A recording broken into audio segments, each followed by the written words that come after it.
हम रंजू झा एगो भगवती के गीत गाबि रहल छी। अच्छा बुझाता लाइक करब, सब्सक्राइब।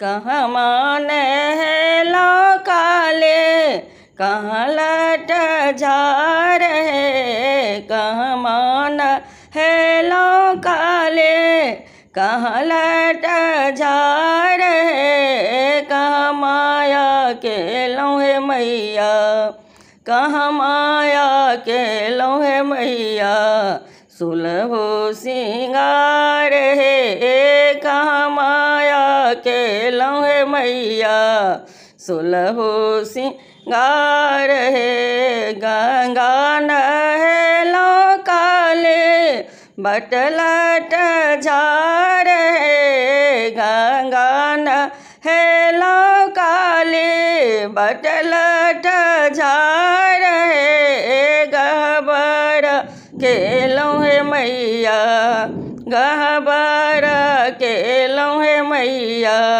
सुलहो सिंगार है।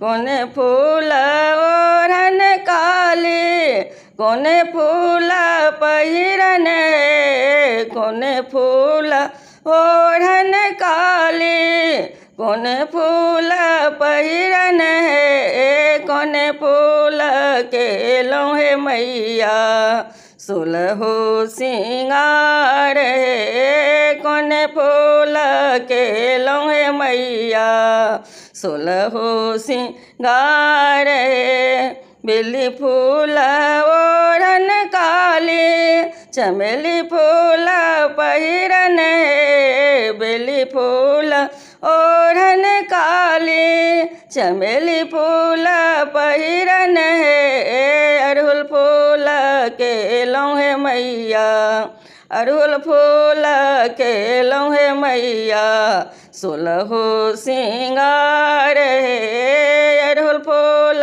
के लौहे मैया, सुलहो सिंगार है।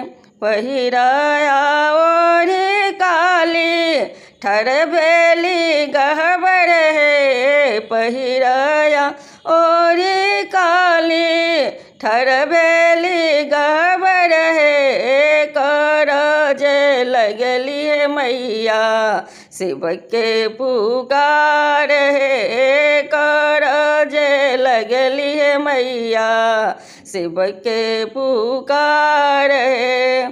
कहाँ मान हेलो काली, कहाँ लट जा रहे, कहाँ मान हेलो काली, कहाँ लट जा रहे, कहाँ माया के लौहे माता, सुलहो सिंगार है, कहाँ माया के लौहे माता, सुलहो सिंगार है। गंगा नहलो काले, बटलट जा रहे, गंगा नहलो काले, बटलट जा रहे, गहबर के लौहे माता, सुलहो सिंगार है, गहबर के लौहे माता, सुलहो सिंगार है।